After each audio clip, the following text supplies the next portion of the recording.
Thanks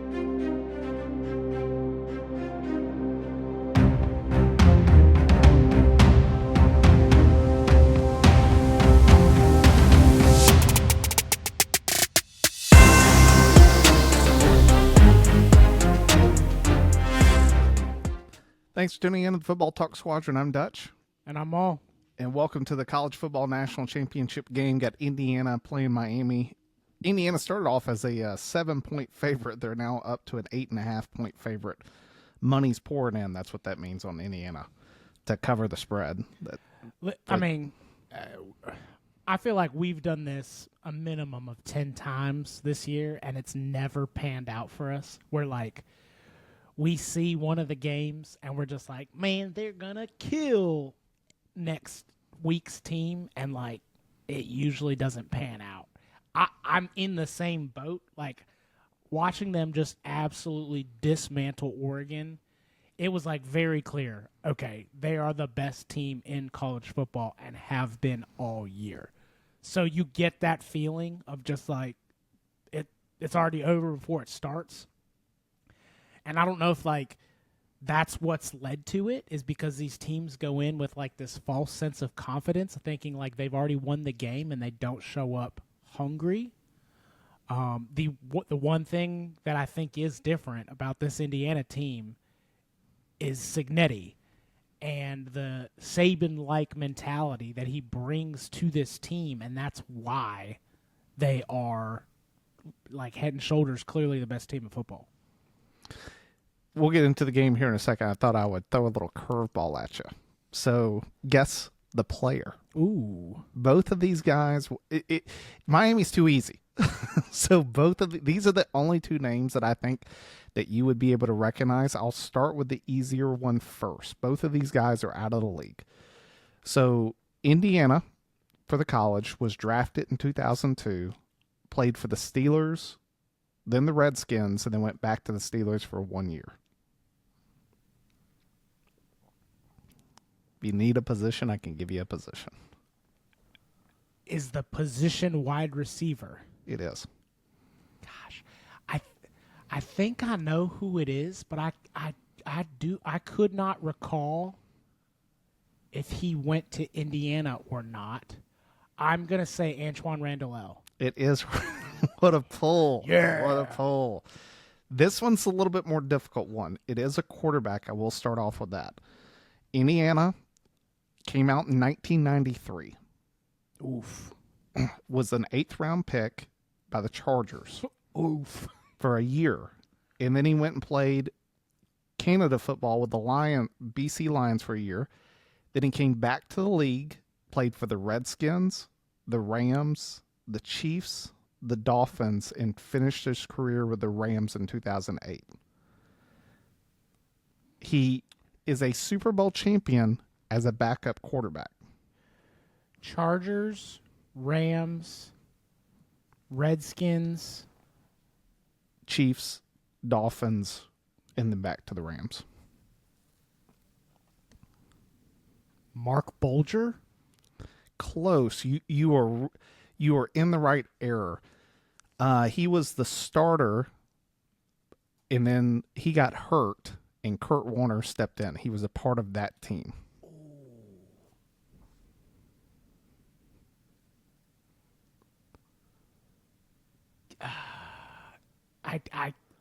Kitna? His last name's a color. Trent Green? Trent Green. Wow. Yeah.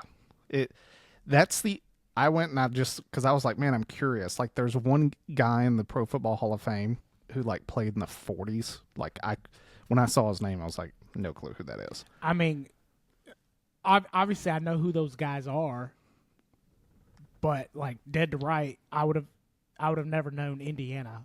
I just got it based off of the pro teams. Yeah. I did that to start off the, like, talk about the game because it is impressive, like what Indiana's done. Yeah. Also, not surprising that I didn't know they went to Indiana when Indiana's, tied for second most losses or the most losses in college football history. Up until Cignetti showed up, they were the most lost team in college football history, and now they've they're second from the bottom, but here they are competing for their first national championship. They have a Heisman winning quarterback, first Heisman in school history, first undefeated season in school history, the first Big Ten championship. I mean, there's a lot of firsts for Indiana. I will pivot, and with all of that in mind, back to your original point that in the times, because me and you both feel pretty strongly that Indiana is, I don't want to say kill Miami, but shouldn't have any problem handling Miami. What's it going to take for Indiana to lose the game? Mistakes. Like, and this is why I have such a hard time, going against Indiana, is because, one, they don't make a lot of mistakes. I think they've had 2 games which you could point to that were like, call them suboptimal. Obviously, the Penn State game where it took them down to the last, play of the game, basically, which it happens. Like, it's college football. Like, every national champion, for the last probably 10, 15 years has had like that one game during the season that was like, whew, good thing we escaped that one. And then there was another one very early on. I think it was Iowa, maybe, in week 5. Was that the one they ended on a safety? Yeah, okay. Iowa. They did not play well. And Iowa was a good football team. I think at the time, nobody was really giving Iowa as much credit as I think they would probably give them now at the end of the year of like, yeah, they're formidable. But Indiana struggled that game, and it was closer than it should have been from like a talent standpoint. So first off, Indiana needs to just make those mistakes, which again, they don't make a lot of them, but they have to make them. But on the other hand, Miami has to take advantage of those mistakes, which again, it's like one or the other may happen, but like both happening at the same time, that's where it's like very hard to pick against Indiana. Because I made this point of like, if Miami couldn't pick the ball off when Chambliss was throwing it directly to the defenders, how is Miami going to pick the ball off when Mendoza's shredding them down the field? Because he's not making a lot those kinds of mistakes. So there's so many factors in this. So one, that I think Miami, when you look at the matchup against Ole Miss, it was like clear that they were the bigger, faster, stronger team. And somehow still Ole Miss was like staying in it. And it came down to the last play for Miami to win. So I look at that and go, well, how does Miami then compare when they were clearly the bigger, faster, stronger team and they didn't blow them out? How are they going to compete in a game where they're not the bigger, faster, stronger team? You know what I mean? And that's not to say that like Indiana is just like chock full of athletes. They really aren't.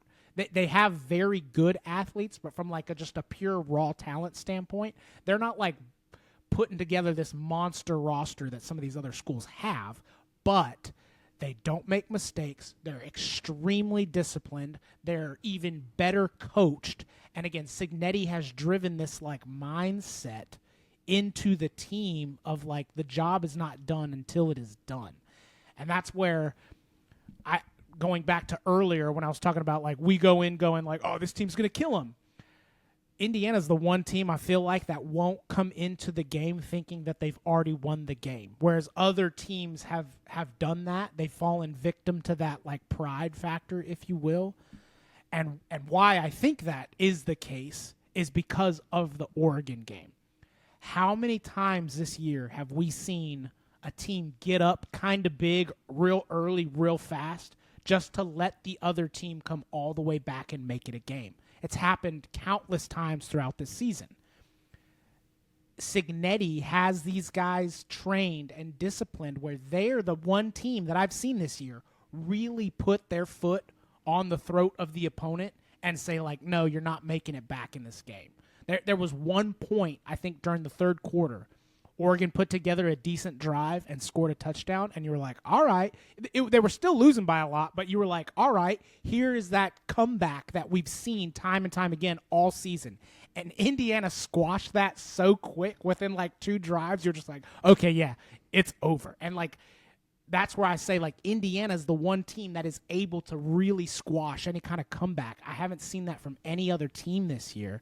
So that's what it's going to take.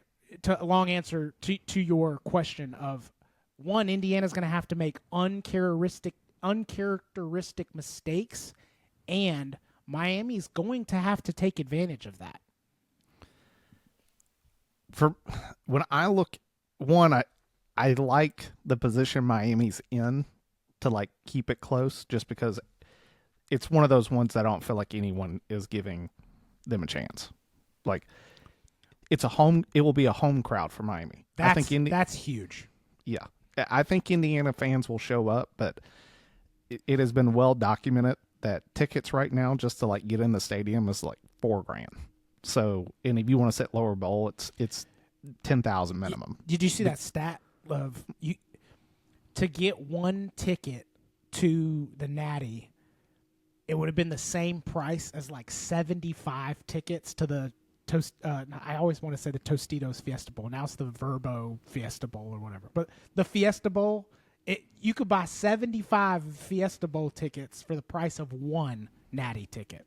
It will always be the Tostitos Fiesta Bowl in my heart. Yeah, right. Like, I can never call it anything but the Tostitos Fiesta Bowl. So Miami will have the home crowd. If I'm Miami, like when I just like go back and I'm like, okay, what do I want to do to win if I'm Miami? I have to control the tempo of the game. And I do that by running the football. The thing that I don't think Indiana has seen outside of like the Ohio State game, I don't know if they've played a team with Miami speed.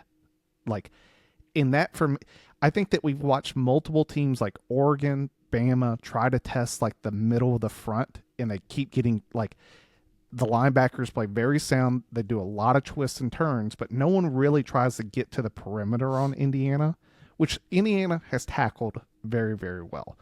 But if I'm like Miami, it's like, dude, I'm going to put Malachi Tony on jet sweeps. I'm going to get the ball to the perimeter, and you guys make tackles. If y'all make tackles, we're going to, that's the game. So, I mean, that's a great point, which I think further bolsters my Indiana bid, is that Ole Miss missed so many tackles in that game.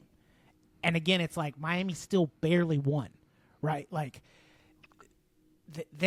I think Miami called a fantastic game from an offensive standpoint, kind of, I don't want to say limiting Carson Beck's downfield shots, but it was clear that it was like we're kind of protecting Beck, or like helping prevent him from making a mistake. They took shots when they needed to, and it was like kind of the difference maker.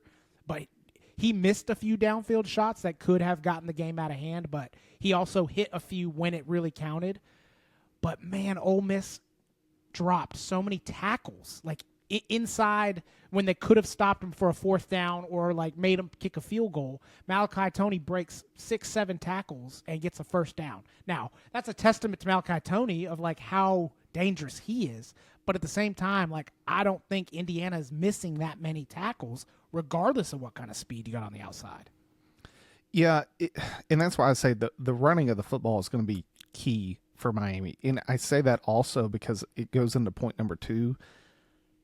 Indiana's defense is, I think, far superior to Ole Miss's, to the point that I don't think that they can get into a shootout. Like, the game, in my opinion, will be won by Indiana in the first half. Because if they build a double-digit lead and they're forcing Miami to have to drop back to throw, Carson Beck has not done Carson Beck things this whole playoff. You're putting the ball, it's like, I don't even want to, it's like pulling the slot machine hoping that you don't win.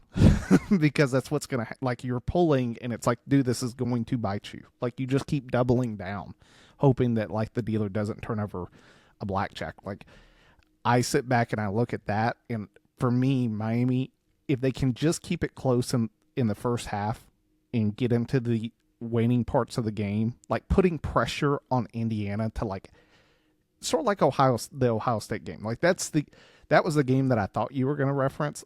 I know that they won the Big Ten championship, but it was close. And like Ohio State had moments where they were in the red zone, decided to go for it, and got stuffed. And it's like you change that outcome of that, saying slipping pretty much on that fourth down where you convert it and they punch it into the end zone. Ohio State probably comes out of that game winning. Like, it was a back and forth game. I think Miami has the offensive line talent to compete with Indiana's front four. Like, they have really, really big guys. Like, they should be able to lean on them. Can they do it for the entire game? Like, can they just not go 3 and out? Because the more times that you put that defense on the field against Indiana, it just wears them down. And I think Indiana's running attack is actually like one of the like more undervalued pieces of this, because Lacey for Ole Miss ran on Miami. Yeah. Like, they had a problem stopping Ole Miss's running game. We talked about this on the phone. Like, I don't think that Mendoza is Chambliss level of running. It's like an ugly run, but it's very effective when he does it.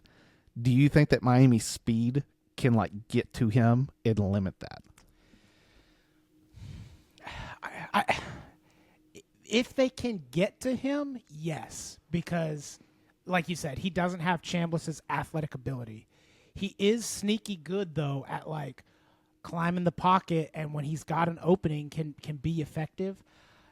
The issue that I have though is I don't know if they're going to be able to get to him as often as they did to Chambliss. Like, Chambliss was under a lot of pressure and was kind of able to escape some of it with his athletic ability. I almost feel like it's kind of a wash from like they're probably not going to get to Mendoza as much, but maybe he doesn't escape as much as Chambliss did. It's really just, I think it's going to come down to the corners, on the back end of like, if they do get to him, is it quick enough that like Mendoza doesn't have enough time to keep his eyes downfield and still make a throw? Because if they can lock him up for that extra half a second, then yes, they'll get to him probably more than they did to Chambliss. But if not, I mean, he'll still have enough time to hit those wide receivers. Because again, it's hard to say that like his wide receivers are like these freak athletes, and it's not to take anything away from them, but man, are they like somehow always open and always coming down with that football. They do not drop passes, and it seems like they're always open. Well, that's the stat. The stat I told you in Pops was the entire season, Indiana's wide receivers have dropped a grand total of 6 balls. Yeah, there you go. And then we were talking about it on the phone. If Mendoza is hitting those back shoulder throws like he was, that to me, it's an unstoppable play. Unstoppable play, yeah. If he's at that level of accurate, I just don't see Miami being able to keep up. And I say that because we've seen Miami in this playoff, namely the Texas A&M game, that was just like Texas A&M has a good defensive front, and they gave Miami everything they could handle, and it took it down to the wire. If Miami comes out and plays that Texas A&M type of game, 8.5's not enough. Like, Indiana will win the game by 30. Yeah, that's why, like, you're talking about keys to the game of, like, Miami running the ball real well and all that, and it's like, I get it. That is, like, if they can do that, that will help them win. We thought Oregon had a good run team, because they do. And, I mean, look what Indiana does to that. Like, if Indiana is scoring points, like, game script is everything. You know what I mean? And, like, it is so easy, especially in a game like that, to get down by, like, 2 scores quick and just completely abandon it, right? And that's where, like, you're talking about. Miami does not want to find themselves in that situation. I'm not saying Carson Beck couldn't do it because, again, the ability is there. However, we've seen time and time again when Carson Beck has to throw the ball 50 times, 3 of them are usually going to the other team. So, like, you don't want to get into that situation. Like, Miami has had the benefit throughout the playoffs of not, like, really playing from down by a bunch of points and not forcing Carson Beck to throw down the field. Key point, the Ole Miss game. They were in control the entire game. So they were able to kind of dink and dunk and let their playmakers do it and not really force Carson Beck to like show off his arm. He was just, he needed to, he did what he needed to do because he has that experience. Yeah. I mean, I will give Carson Beck his due. He drove them down the field when they needed it at the end of the game and won the game. Yep. Like, hard to argue with his production, especially the last two games against Ohio State and against Ole Miss. The Ohio State game, I think that they are absolutely on par with Indiana in terms of defense. And what Carson Beck did was he just limited the turnover and he got first downs, like with his legs. And if he can just which again, it's because Ohio State wasn't scoring a ton of points, yeah. right? Like if they can just keep it close, then they don't have to have Carson Beck go win the game. He can go win the game, but there's a difference when you like, hey, dude, you got to just keep up with that dude on the other side of the field. Like that, for some reason, that's the pressure that Carson Beck folds under. But if it's like, hey, dude, we got this, just run a solid offense, Carson Beck is more than capable of doing that. That's where it's like they just can't get down to Indiana by like a couple scores where they have to abandon that playbook. Like because again, the play calling from Miami was not like the calls themselves, but like the game plan was fantastic because it was exactly what they needed. Yeah. The other big thing that I sort of get to is Xavier Lucas. This is like my worry for the first half. Miami's safety that got ejected for targeting. Yes. In the Ole Miss game, the guy filled in, but they immediately started going after him. If I 100% guarantee you that Cignetti is circling all over that, yeah. Yes, like that will be the matchup in the first half that I think sort of determines the first half and more over the game.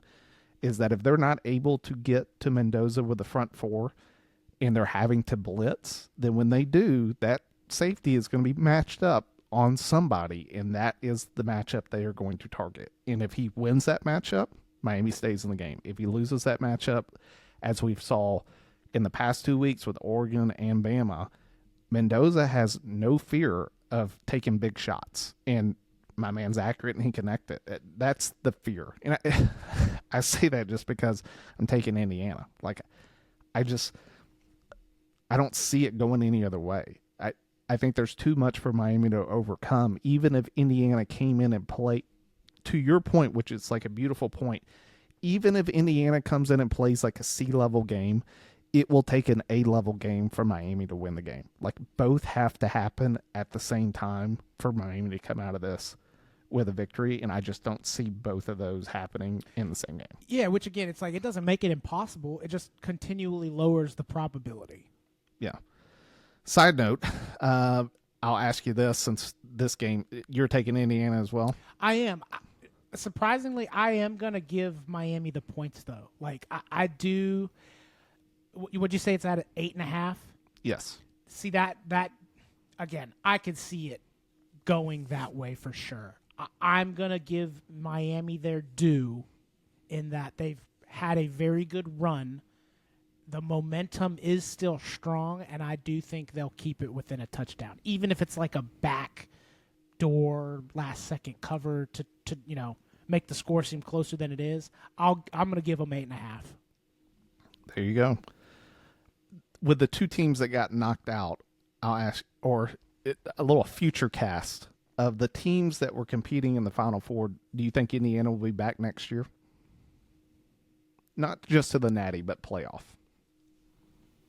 I don't see why not. I know they're going to lose a bunch of talent, but I can't argue with what Cignetti's done in 2 years. Like, it was, I know I did. I said, it was a 1 year fluke last year. Yeah, I didn't have them even making the playoffs this year. Yeah.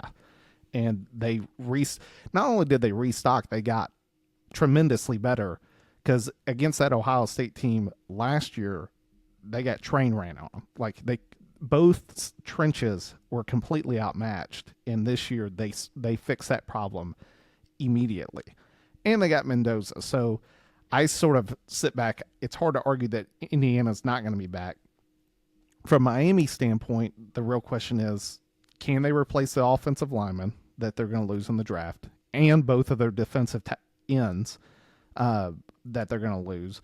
I think Miami's probably going to get field dressed, and I would say about 50% of their players are going to leave. They got to replace Carson Beck, multiple pieces. Do you think Miami can still conquer because they're in the ACC? I think so, and that's kind of the big thing there. And not to bash on the ACC because they've at least bowl game wise, like they've done fine. Miami has kind of proven that this whole one conference versus the other doesn't necessarily should make you in the playoffs. But that being said, like Clemson doesn't have like a strong showing going forward. Like North Carolina's, still figuring things out with Belichick. I think Virginia was, I don't want to say fluky, but like I just don't see them doing what they've been doing. Florida State's in shambles. Like there's not a lot of strong competition in my opinion that like the ACC is like someone is really going to show out from the front. And that being said, Miami kind of has like always been the perennial ACC school for like people want to go to Miami. This is their excuse now to go to Miami. They just hadn't been going to Miami because it was like they haven't been good since 2001 or 2 or whatever it was. You know what I mean? So it's like all it takes is like 1 year of success and everybody's like, yeah, I'm going back, So those kinds of schools, it doesn't take much to get the recruits in there, or in today's day and age, it's just transfer portal stuff. So, speaking of, have you seen the whole like butterfly effect thing of Caitlin Clark? Of like Caitlin Clark is the reason why Miami is in the Natty. You had my curiosity. Now you have my attention. Which you're thinking you're like Caitlin Clark, like WNBA, right? So. I saw this thing on Facebook. It was like this butterfly effect of Caitlin Clark at Iowa destroyed, what's her name? Haley Van Lith or something like that from LSU. She's like a famous college influencer or whatever. She was on LSU's basketball team. Destroyed her in one of the games, which she then transferred to, I can't remember, whatever school she transferred to. Well, the Cavender twins were at that school. So because Haley Van Lith, or whatever her name was, transferred, it was going to like eat into the Cavender twins' playing time. So they then transferred to Miami. And because they transferred to Miami, Carson Beck then followed his then girlfriend down to Miami, and therefore butterfly effect. Caitlin Clark's the reason why the Miami's in the Natty. Sign that endorsement deal. Yeah. Then the other two teams, Oregon, Miami. Oregon, Dante Moore announced his return to the school, which was surprising due to the fact that Dylan Raiola, I guess, is now going to sit on the bench for a year. Yeah, I'm not surprised that Dante Moore is staying. I'm more surprised that Raiola made that decision before knowing, or maybe he did know. I don't know, but the order that we found out was that Raiola was going to Oregon, and then Dante Moore was staying. So either Raiola didn't have all the data, or like he's maybe not transferring after all. I don't know what the rules are as far as committing goes and then uncommitting. So, or it is a valuable piece of evidence that Dan Lanning could easily use is Dante sat behind Dylan Gabriel for a year on the bench at Oregon, and here he was. And it's like, hey, I get you're a starter. So was Dante. Just take a year, rehab your injury. Let's get you to the point, you're right there in the wing that if Dante goes down, we'll get you into the game immediately. But after this, Dante's gone. And then he also, which I think is a bigger point of like, you want to talk butterfly effect, he won't have to compete against Arch Manning in the draft if he doesn't come out next year and waits an additional year, because Arch will most likely come out next year. You talking Raiola? Yeah, Raiola. Yeah. If he waits all next year on the bench, doesn't come out in the draft, but comes his senior year, he will have bypassed Arch and most likely compete for the number 1 overall pick. Which this year, the draft, I mean, you look at the quarterback class and you're like, outside of Mendoza, you Well, know that the other option was Dante Moore, and a lot of guys had Dante Moore actually above Mendoza from like a draft board perspective. So maybe that's why he's staying.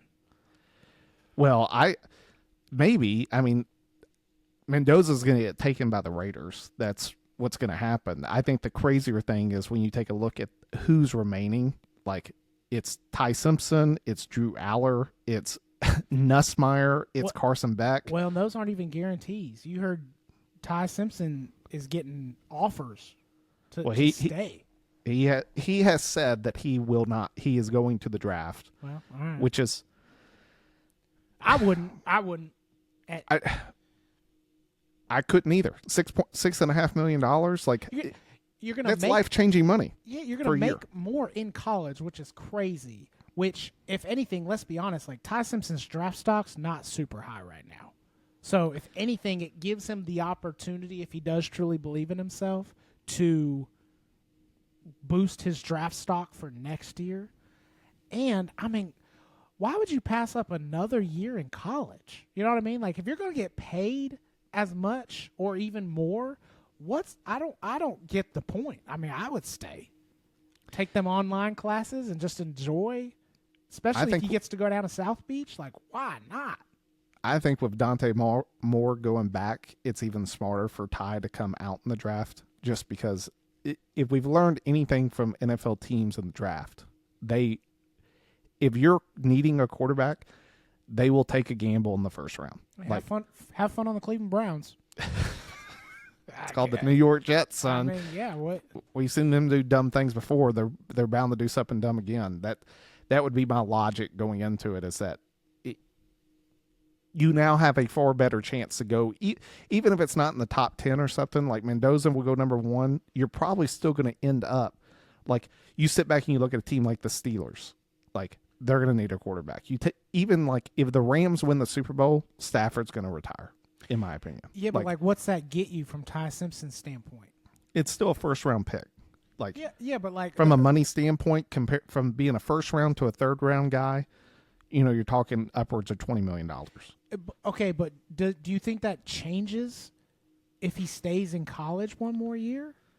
Like, I think if he went to the right team, like you said it, I wouldn't take the money for Tennessee. I'd take the money for Miami. That's what I'm saying. Like, if he goes to Miami and wins the ACC and gets him to a playoff, like, he's still probably a first-rounder, right? Just by being a name, like, and you talked about it, just by being a name and coming into the draft, your chances of being a first-round pick are like 80%. You do put yourself into the Matt Barkley situation, that you tear your shoulder and you go from being like a first-round to – now, he's made it as a backup for over a decade. Okay, but Matt Barkley wasn't getting $6 million to stay in college. Like, that we know of. I'm just saying, like – I get it. Totally get it. The other side of this question is do you think that this he never entered the portal, so teams are contacting him. Really, it's illegally. Like, that's not I'm not arguing. Like, oh, can you believe that? I'm more saying, like, there were dudes in the transfer portal that were still playing on Oregon's team. Oh, I know. Yeah. What's your like vibe? Like, of college football with all this going on, is it going to collapse? Like, what do you think is like, is this here to stay? What's going to be the...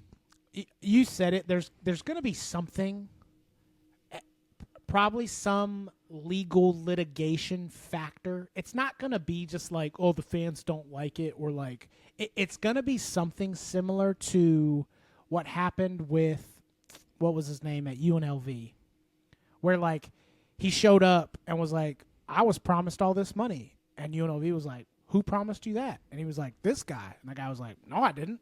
And then he was like, all right, well, then pay me because I'm here. And they're like, no. And he's like, okay, well, I'm leaving. Like, there's going to be something where somebody finally writes a contract and there's like this big breach of contract that's like not precedented. And then it's going to create some big kerfuffle where they're going to be like, yo, NCAA, you need to get involved. And then they're going to have to set some rules.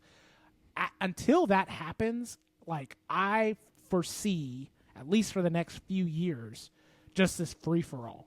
Because right now, even though it's crazy and, most of us as like college fans don't necessarily like it. Like we like to see players getting paid, but at the same time, you're like, this is just insanity and it's too hard to keep up with. There's almost an excitement from the colleges. As much as you're like, I hate having to recruit my own players again, there is this like, it's almost like a boom right now where it's kind of just like, hey, if we don't have a good team this year, it doesn't matter. We can just buy one next year. So, like, I would argue that at some point there's, like, some line in the sand that, like, the colleges like this, or at least some of them, the ones with money at least, but they're the ones that control the rules, right? So, like, they kind of enjoy this fact of, like, we can buy these teams and we can go from a bad season to an instantly good one without any of the heartburn that normally comes in between.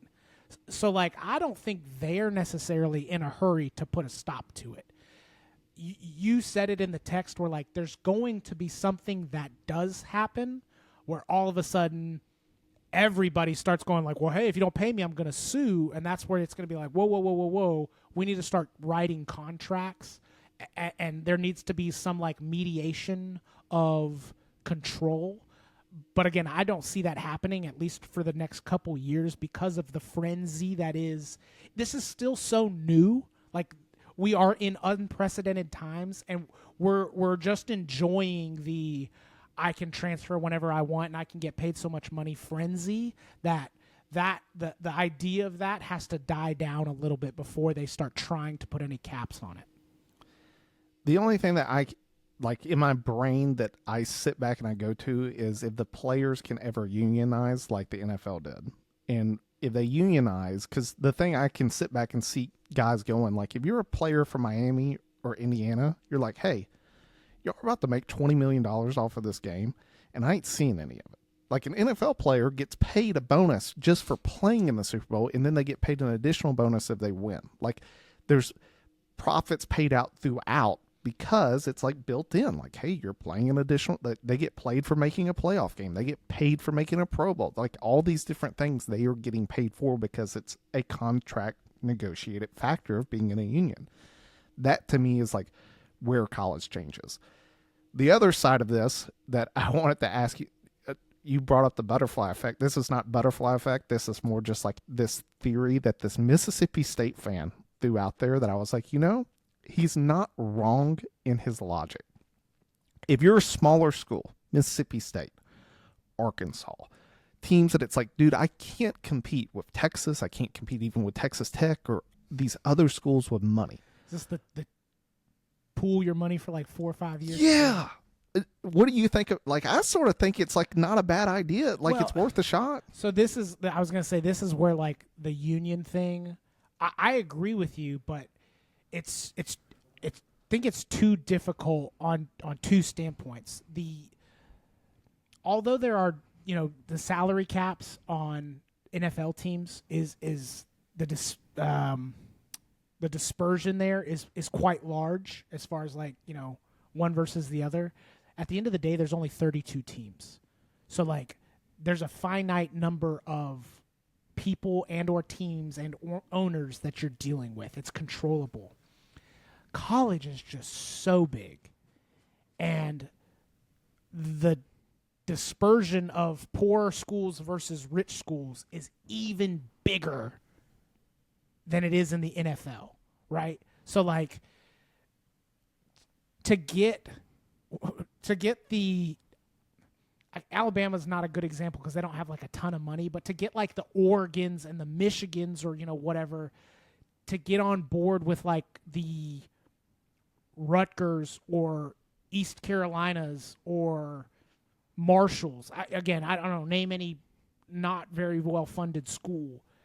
And to get them to agree upon the same thing and like percentages of monies and all that stuff, it seems very, very unlikely from like a whole perspective. I could see conferences, intra-conferences having certain rules like the Big Ten has certain rules and then the SEC has certain rules.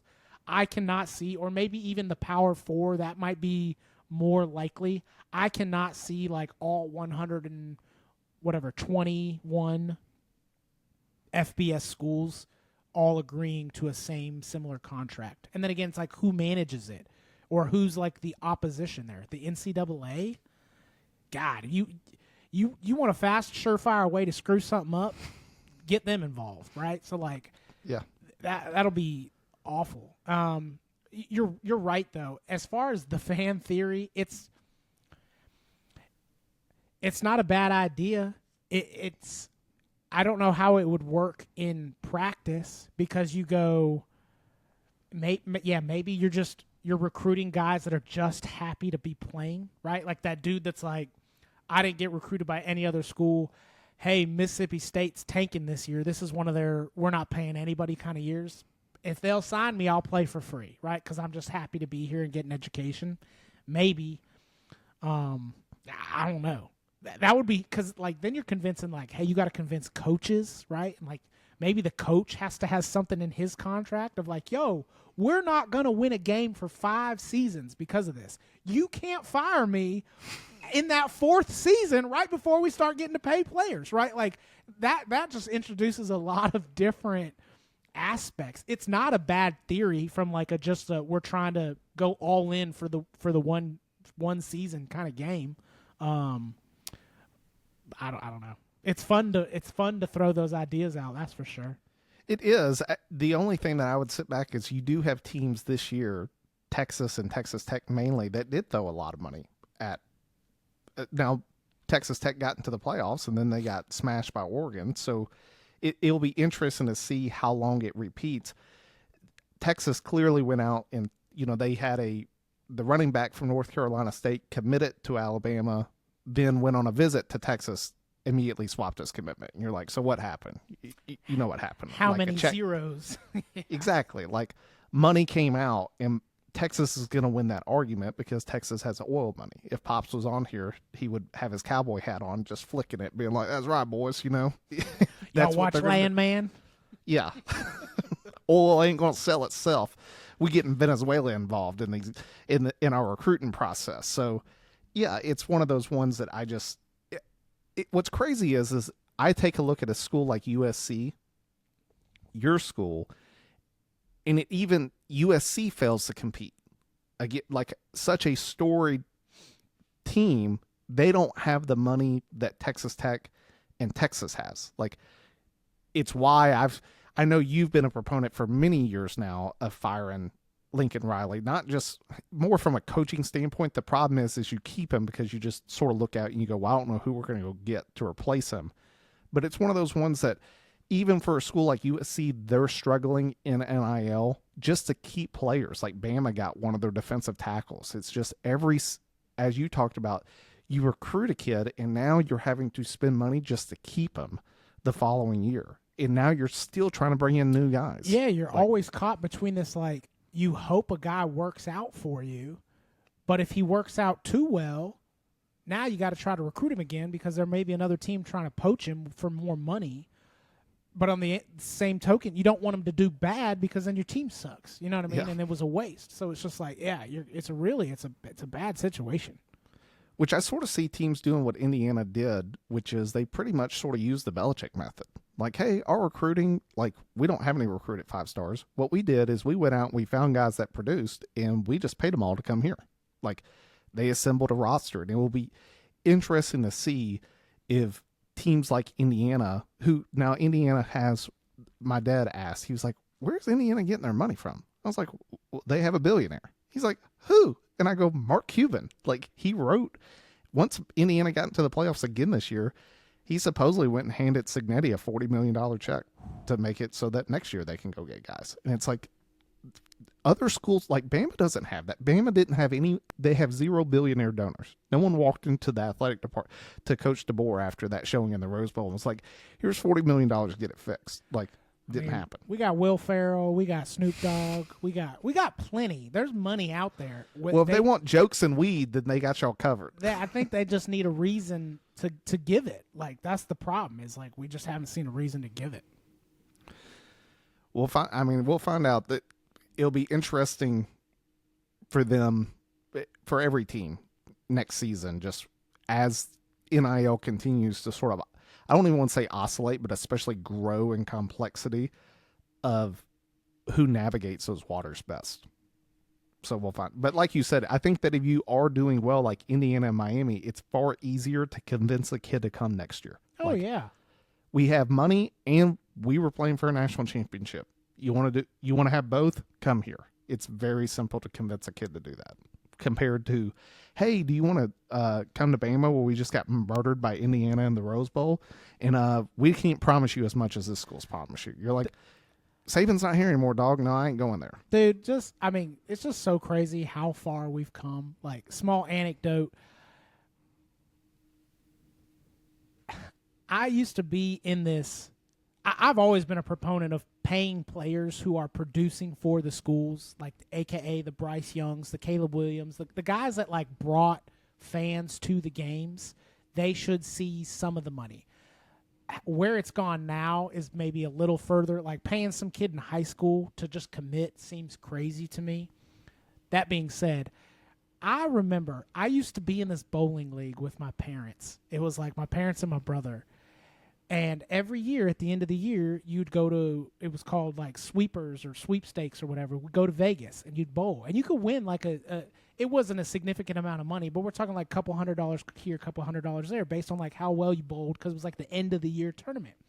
And I remember I would play with them all year, but I could never go to Vegas because if I accepted money for playing a sport, there was like this, I could lose my NCAA eligibility because I'm now receiving money to play a sport, even though it had nothing to do with football or anything. It was bowling, and it was like a rec league at our local. But like that's what we used to live in, and now it's like you could be a junior in high school making six figures just to commit. Yeah. I heard they're paying players just to visit, like not even to commit, just to show up to visit. It's like, how much are you paying me? Wild.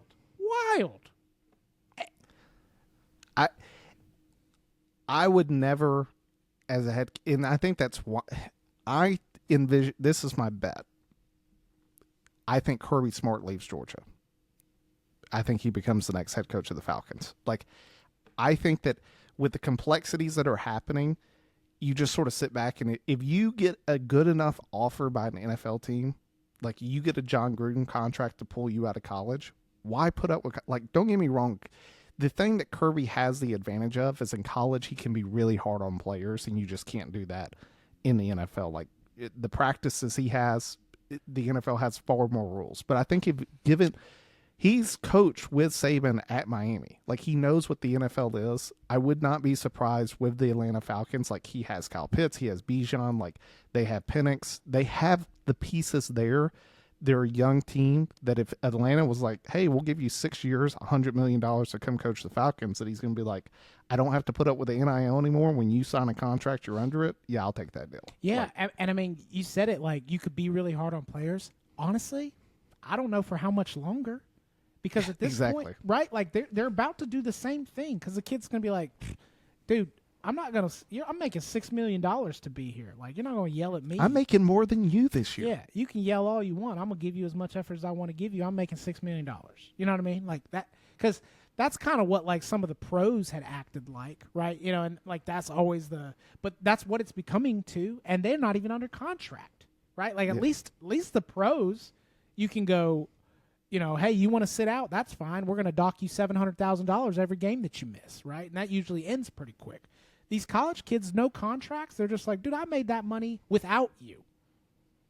I got Kool-Aid paying me, or you know, whatever tax slayer paying me. I got Nike pay. Like they don't need. Well, I had a donor just write me a check to show up to school. The check was cash. They don't need to play. Like that's why it's crazy. Yeah, 100%. So, well, that wraps up the national championship with a little bit of extra due to mainly we both have Indiana winning the game. We'll get back with after national championship, sort of talk about in the season, give some maybe early predictions for next season because we didn't do too good. I had Clemson win the national championship, so yeah, I figured maybe I'll go way too early this season, or after the game, and hedge my bets a little bit better. I think I was at least 50-50 on playoff teams, but I did pretty bad. I think you myself. had Nebraska in there. You didn't have. I had Navy, so I got the. Yeah, that's honestly. I think the Tulane pick was the only thing that really differentiated me, but that was a coin flip anyway, so I can't take too much credit for it. I want to see the dude that had JMU making the playoffs, so I can call him JMU and Tulane. That way I can call him a liar. So, all right. Well, thanks for tuning in. We'll see you guys after the game. Time to pull chalks. We'll see you next time. Peace.